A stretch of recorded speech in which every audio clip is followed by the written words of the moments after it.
Today on CityCast Chicago, dispensary and hemp shop owners at odds, what happened at this week's city council meeting, and what are you celebrating this weekend? Because I know what the hell I'm celebrating. It's Friday, April 18th. I'm Jacoby Cochran, and this is what Chicago's talking about.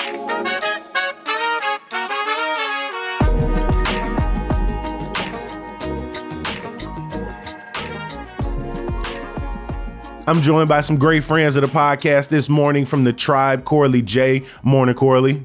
Good morning, Jacoby. We've also got the Tribune's Jake Sheridan in the building. Jake, welcome back to the podcast. Thanks for having me, Jacoby.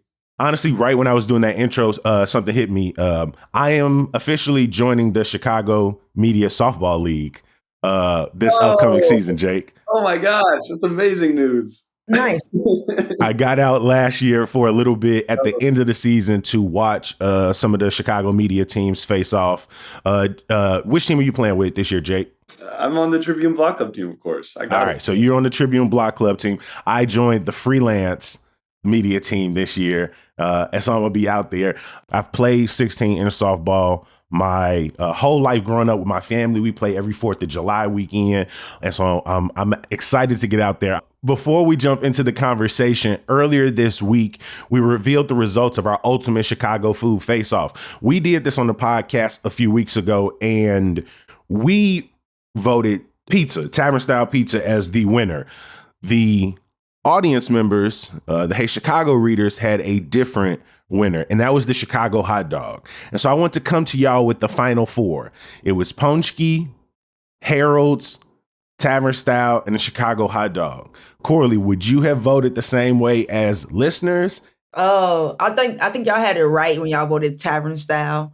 I probably would have voted Harold's, they're everywhere. I think the best one is by my house.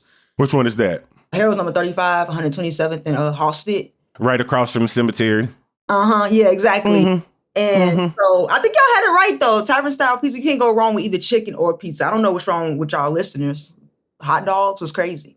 Dog, when we did it, we got the hot dog up out of there early. I think the Hibarito whooped it in our bracket, but I agree with you. I think pizza, chicken, you really can't go wrong with 8 wings, fried hard, salt and pepper, extra mild sauce, or personally, I like a real greasy Italian fiesta. That's me. Exactly.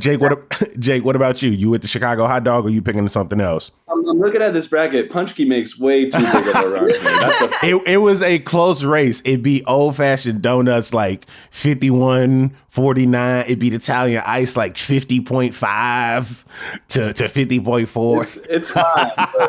But if I could pick 4, I'm going Harold's, hot dog, Hibarito, and then a beef in there. But I'm going Hibarito as my champion. Sleeper run. I live pretty close to Humboldt Park, so I get that a lot. Now, our Hibarito episode is one of my top 3 food episodes we ever did. We got out to Humboldt Park with the homie Pinky. We ate about 5 different Hibaritos, and it was my first time ever having one. And I'm a sucker for a steak sandwich. I think Chicago do steak sandwiches better than anybody, whether it's the sweet steak or the Hibarito. I think you can't go wrong with the Hibarito either. I think it is by far one of Chicago's most slept on sandwiches, food items, iconic foods. And so we need more love for the Hibarito. It's the Gonzaga of this bracket, for sure. I think Ponchki had a Loyola type run there. Nobody expected it to get where it did, but some old woman's prayers, it made it through. Every single week, if you are new to the podcast, we like to bring in these amazing voices. Sometimes they're our friends to look back on some of the big stories happening in the city this week. And Jake, you were down at City Hall this week. What were some of the biggest stories you were watching?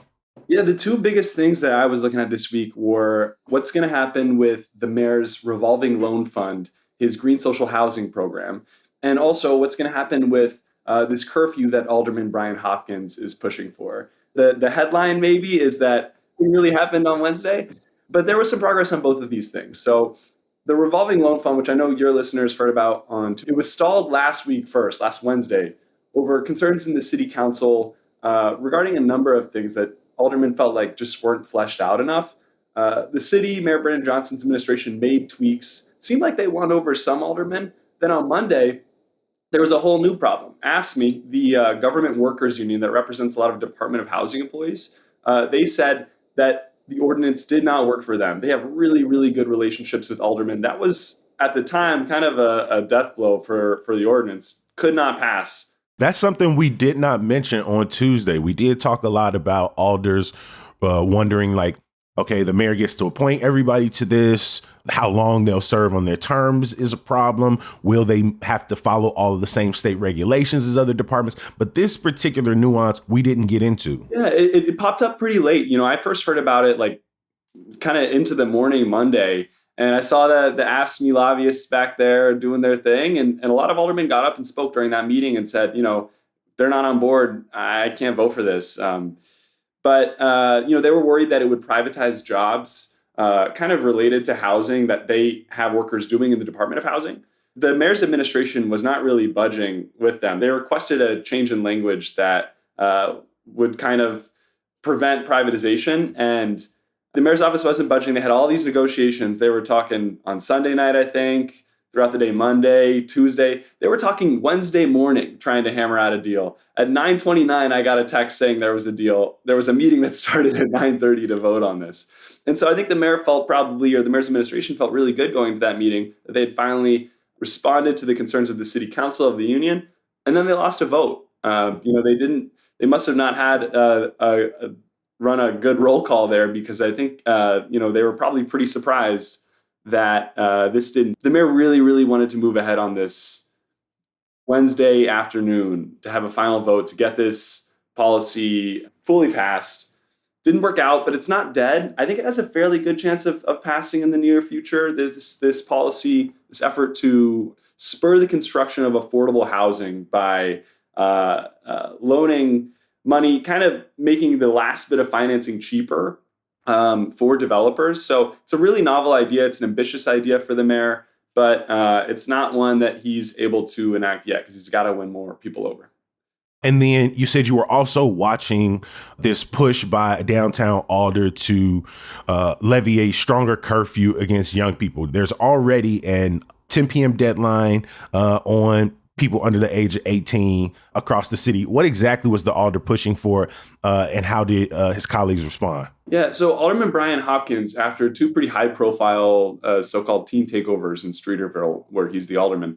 I can't tell you how much every time I hear that, I start thinking of like Teen Titans or something. It's one of those like phrases that the city has latched on to. It's easy to like put in headlines. It's not all teens. There's plenty of people above 18 going to these things, which is important in the policy discussion, because, you can't really tell those people to go home, those young people to go home. Mm-hmm. So Alderman Brian Hopkins, responding to a couple of these large gatherings of young folks in his ward, recently that ended, both of them ended in different people being shot.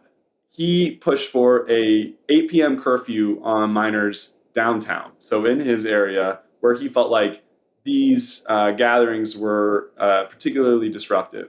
That's earlier than the city's 10 p.m. curfew, like you noted. The mayor seemed poised to oppose that. He didn't think that curfew should be narrowed to a specific area, effectively banning young folks from downtown. He felt like that would force them elsewhere. He also felt like it was unfair. I think it would have been a really close vote. Hopkins had said he had 25 votes. He was unsure at times, but ultimately a compromise was reached. Hopkins, in collaboration with other aldermen, apparently in collaboration with Superintendent Larry Snelling, came up with this idea of snap curfews. So basically, police can impose curfews when needed to target sort of these big groups that they think have a lot of teens in them. So that should face a vote next month. Hopkins kind of pulled consideration back Wednesday so that it could be discussed further in the city council. It looks like it has a really good chance of passing. He's got at least 31 aldermen signed on. Mm-hmm. Corey, I want to bring you in here because I personally do not want to see, any kids or young people getting shot. I don't want to see large scale fights happening, whether it's downtown, it's in Roseland, it's in Lincoln Park, right? It's in Humboldt Park. What have been your reactions to not only the push in city council, but to seeing like the coverage around these? It's like really reactive. I would love to see more action around actually what where teens can go, more safe spaces for teenagers, because I was a teenager that went downtown, and I didn't want those kind of restrictions on me. I went downtown with my cousins and enjoy our city.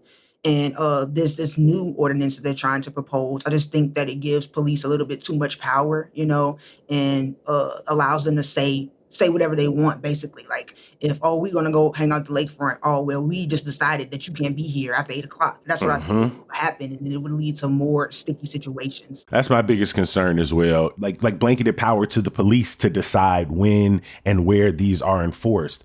I can't say I'm interested to see how they use this power. But I am interested to see how the conversation over the next month as we lead up to this vote goes, because again, there were young people at City Hall who said, they themselves want protections. They themselves don't want to find themselves in a situation where they could be victim of sort of random violence. But like you said, Corley, they have been asking for more investment in park infrastructure, more investment in local businesses and organizations for not only young people and minors, but for people, ages 18 to 23, who are looking for more places in the city to go.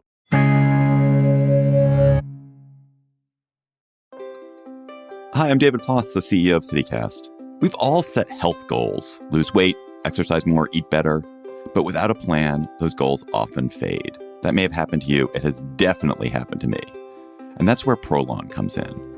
Prolon's 5-day fasting mimicking diet gives you a science-backed, structured approach to stay on track and see real results. And now Prolon is upping their game with the new Next Gen 5-day program, delivering the same science-backed benefits in a cleaner, more convenient, and more flavorful format.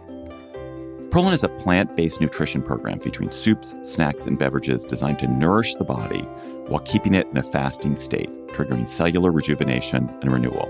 Next Gen builds on the original Prolon with 100% organic soups and teas, a richer taste, and ready-to-eat meals.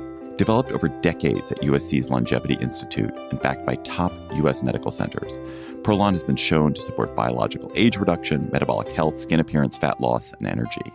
I've been doing the 5-day program, and I feel so much better. I really enjoy the tasty energy bars, the snacks and soups, and the fact that I can enjoy meals, even though the calorie count is super low. The flavors and textures are excellent. An olive oil snack here, broccoli and quinoa soup there, hibiscus tea, a yummy nut bar. It's got the benefits of a 5-day fast, but doesn't have the challenge of doing it with pure liquids. It's a system reset. And also, I know this sounds funny, but it's not. The packaging and directions are fantastic, clear, and well organized and thoughtful. For a limited time, you can be first in line to experience the new Next Gen at special savings.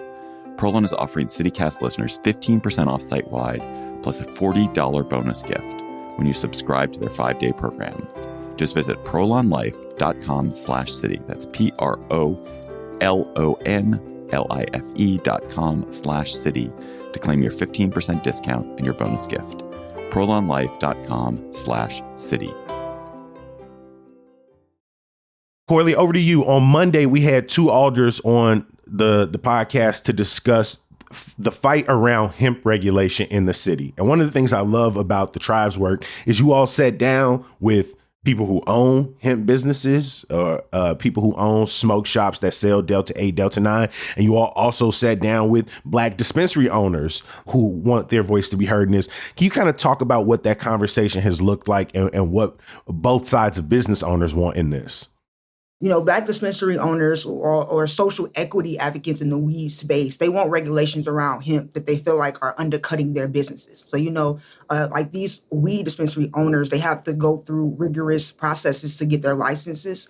So they have to pay a lot of money. They have to sit through community meetings. There's a lot of guidelines that they have to follow. But you have hemp shops and smoke shops that are selling like intoxicating hemp products that they say are marketed like weed, but they don't have to follow the same guidelines that they do. So what they're asking is for policymakers at the state level to regulate these products. And as we know, earlier this year, there was a bill backed by Governor Pritzker, notably, that would have had more restrictions, but Black people on the hemp side of things were saying that it was too restrictive, because what it did was just allow only licensed weed dispensaries to sell hemp products.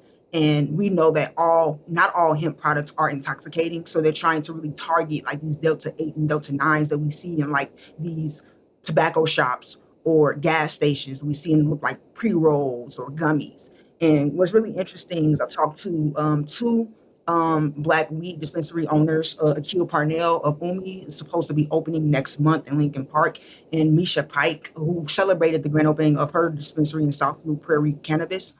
And they both were pointing to these hemp shops that are not far from them. So for Misha, she has the CBD kratom that's across the street from her, and you can clearly see like a cannabis leaf or a weed leaf outside of their shop, which she is not allowed to do as a licensed dispensary owner. Same thing with Akil. And where they're saying that these places, after all of the work that they've done, they're able to do these things, and it's kind of like they're marketing as your local weed shop or your local dispensary, which they are not, but it's like no kind of guidelines because there's no regulation there that's allowing them to do that. I walked into a smoke shop last weekend up in Wicker, and I took a picture, and bro, they had jars and jars of Delta 8, Delta 9. And again, on first glance, you really can't see the difference, right? With some of the hemp business owners you've talked to, are they open to increased regulations like, an age restriction, more testing? So I tried to talk to Chicago Cannabis Company, which is a hemp shop. They're not a licensed dispensary. I didn't get in touch with the owners there. I did get in touch to a spokesperson for CBD Kratom, which operates like 60 stores all over the country. And they were saying that they are open to regulations. And the spokesperson also said he's working with State Representative LaShawn Ford to kind of go into their regulation and what that looks like. So they're kind of drafting what regulation can look like so that both shops can kind of like coexist without putting either one out of business. Mm-hmm. Alderman Hall, who we weren't able to speak to, but we know has been one of the leading voices in the city council for the city kind of taking ownership of this conversation and taxing the product, creating their own regulations in lieu of an all-out ban and all-out or allowing the state to regulate it. Jake, is this something that the city council is ready to move on? Because we know that they have been split. Yeah, ready to move? No, not really close, I think. There's a huge division. No, there's tons of infighting, as always. Alderman Lawson in Wrigleyville and Alderman Hall have kind of been sparring a bit on how they think this should work. Alderman Hall's proposal is much more friendly to already operating hemp shops. I think I've heard that they're trying to work on something together, maybe. I know both of them have said they're kind of also waiting to see what the state does. Doesn't seem like the state's making a ton of progress right now. So it actually might come on to the city if they want to get something done soon enough. Some aldermen are moving ahead with bans in their own wards. Alderman Beal and Chico, so that's like Roseland and Pullman. They have bans yesterday enacted on hemp product sales in their areas. Are they saying just any hemp, or is just intoxicating hemp just like marketed as weed? I think the goal is to target intoxicating hemp, but whether or not what the language actually does is always kind of a TBD. Because I know the language in Martin's ward and in Tabaris's ward, basically they weren't going to renew licenses for current smoke shops. And I wonder if that's the language in those others where even if they're trying to just target the intoxicating products, the way they're going about it could effectively not only close down existing businesses down the line, but make it impossible for any new business owners to open up. I do appreciate y'all, Corley, talking with Black dispensary owners who did have to go through the rigor. And you have some of these hemp shop owners who say, well, that's the reason we're in this space, because it was so tough to move through Illinois' cannabis system. And yet people are like, hey, but we did it. Y'all getting at our money. And so this is one that I think is very politically complicated and has split city council members and shop owners across the city in some really distinct ways. Getting back to city council, officials have been looking over Chicago's most recent police data as it relates to robbery numbers. What are they reporting, Jake? Yeah, so our friends at WBEZ reported this week that robberies are down in Chicago after 3-4 years of increases just about every month. Chicago's surge in robberies has kind of come to an end, at least for now. Robberies are down, according to CPD, 36% so far this year compared with this time last year. And that's, similar drops compared with a lot of the years before. That's really, really good news. We talk about crime a lot. It comes up, of course, the shootings and the teen curfew debate. I think a lot of people recognize that violence is, a hugely important issue in Chicago. It affects a lot of real people's lives. But, sometimes these big stories catch on. It's important to note where the data is, too. Not only are robberies down after a lot of targeted enforcement, the mayor set up a task force with CPD last year to kind of target robbery crews around the city. Other aspects of crime are down too. Murders are on track so far this year to maybe be as low, the lowest they've been in 10 years. And just about every violent crime category has seen pretty sharp reductions this year. So it's pretty good news when it comes to crime data so far this year in Chicago. Obviously, the big test is always the summer, but there's been some pretty major reductions in violent crime so far this year. Another conversation city council members have been having is what to do when it comes to January 6th rioters. Should they be allowed to work in city positions? We know at the federal level that nearly 1,500 of these individuals were pardoned by the Trump administration. Corley, what did city council do on this? City council voted on Wednesday in a 44-3 vote to ban the January 6th rioters from city work. It's really important because Governor J.B. Pritzker had moved to bar these individuals from state work. And what's interesting is Mayor Brandon Johnson didn't take the same stance as Pritzker. So some folks in the city council moved to get this ordinance started. And notably, I think about 3 or 4 of them, they were veterans to make this call. And so they followed suit 44-3. Notably, 3 aldermen voted against this: Anthony Napolitano, Nicholas Posado, and Jim Gardner, which they all represent far north side wards of the city. Alderman Sposato, he said that it was not, in fact, an insurrection, but an attack, a riot by idiots. He called it a nothing burger, as WTTW reports, which is interesting because when we have this conversation about young people across the city, right, and them being downtown, moving through shops, moving through neighborhoods, it's like give the police the authority to shut those down, right? People should be arrested, right? When you talk about, shootings in the city, right? It's sort of like all hands on deck, but like he forgets that like they stormed the Capitol, that people were trampled. It was in fact an insurrection with the hopes of from keeping the legislators from confirming the results from the election. And so to these alders who want to say things like, oh, I'd give them a slap in the face, or, they deserve punishment, but we don't want to ruin their lives. You all never have this kind of empathy, this kind of thought when it comes to young people. These are grown people. These are adults that know exactly what they're doing, and they weren't held at any level. It's grown white folks at that. And when it comes to white folks, they're just idiots. It's nothing burger. It's a misunderstanding. But when it comes to a black 15-year-old, it's throw the book at them. It's a curfew and keep them from downtown.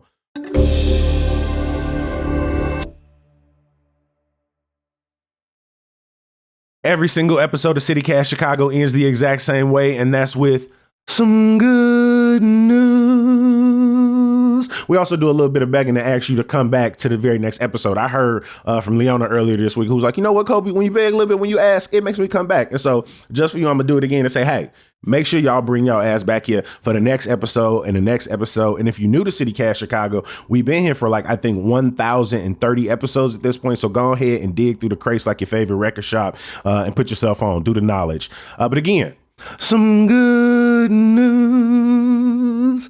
Jake, I'm going to start with you. What's your good news for us today? Yeah, Expo Chicago, the art fair, international art fair, is coming to Navy Pier next week. It's one of my favorite things in the city. I try to go every year. I don't really get what's going on in there. In I walk around, maybe I smoke a little before, but and I look at some really cool stuff, and I'm like, oh, that's cool. But it's awesome. So I'm really excited for it. Yeah, I love that they partner with galleries around the city. I know they're going to do something with Southside Community Art Center, which, also shout out to them. I believe they're celebrating a forthcoming $15 million investment and restoration project. It's one of my favorite small art exhibits. It feels like a lot of Chicago cultural spaces that, like, if you're not paying attention, just look like a 2-flat. Right. It just looked like somebody's apartment building, but such a rich legacy. I am excited for Expo Chicago, April 24th through April 27th, headquartered at Navy Pier. But again, they're going to have events all across the city. So we'll drop a link in our show notes. Corley, over to you. What is your good news for us today? Yeah, so my good news is personal. My brother is coming home from a break from Lincoln's Challenge Military Academy this week, and I'm super excited to see him. He left in January, and he gets out, I believe, in July. So he'll be home for about a week and get to spend time with him. But he's a teenager, so he probably not going to chill with me or his family. We're just going to be like, oh, I miss you so much. But, do your and thing. Then he'll leave. Well, what's one thing, if you get the chance, right, if he allows it, what's one thing you definitely want to do with him? I want to go to Jackson Park with him to see the cherry blossoms. I really do. I want to do that. And I don't know if he's going to let me take him, but that's what I want to do. Well, if you play this clip for him, hey, we happy to have you home. What's your brother's name? Darion. Hey, Darion, we happy to have you home. It's good to see you. You're looking good, G. Go and see the cherry blossoms, man. Take some pictures underneath them, all right? Get the white and the pink accents around you. The picture going to be fire. It's going to be nice. So you're going to get something out of it. But spend some time with your sister, G. Like, come on. My sister is also coming home this weekend for a little visit. Took for granted, like, growing up with my siblings, and now anytime I get to see them and spend time with them, it brings me the most amount of joy. And so I'm excited for you, Corley, and your family this weekend. And hopefully you can pull up on the cherry blossoms. I took some pictures of them earlier this week. I know, they were so fire, right? So and they don't last long at all. Like, how long do we even have with them? You got some time. I think the mother tree is in stage 5, but the others are in various between like stage 2 and stage 4. And so you have some time. There were some that were still like getting some full body on them. And so I think you got a little bit of time. I already mentioned my sister coming home for a little bit. But, it's a big holiday weekend coming up. And I know what y'all thinking. Kobe, you talking about Easter, the end of Passover? I'm talking about 420 on WrestleMania weekend, y'all. That's what I'm talking about. My local dispensary got 42% off starting today through 420. So I'm finna have a good weekend. I'm finna be relaxing. I'm hopefully finna watch some heels do their thing. John Cena, the New Day, put some gold on their waist. I really hope Bianca win. And then, of course, mom's gonna throw down for Easter or whatever. So, they all gonna coincide. We're gonna be at mom's house on Easter on 420. Watch WrestleMania. The most time. Yeah, it's finna be a weekend to remember, and I will remember very little of it, most likely. But before I forget things, I want to remember to thank our amazing guest today from the tribe, Corley J. Always good to see you. Thank you. I'm always excited to be here. And from the Chicago Tribune, Jake Sheridan. Thank you. Always good to be here.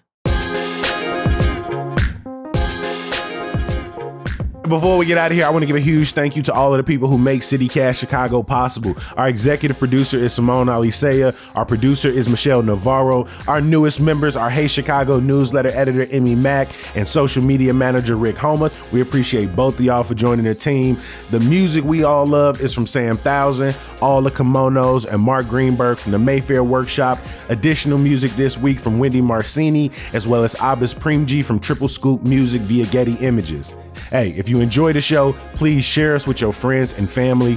Bookmark our website, chicago.citycast.fm. And most importantly, bring your ass back here bright and early on Monday. I might still be a little bit faded, but I'm going to be in the building.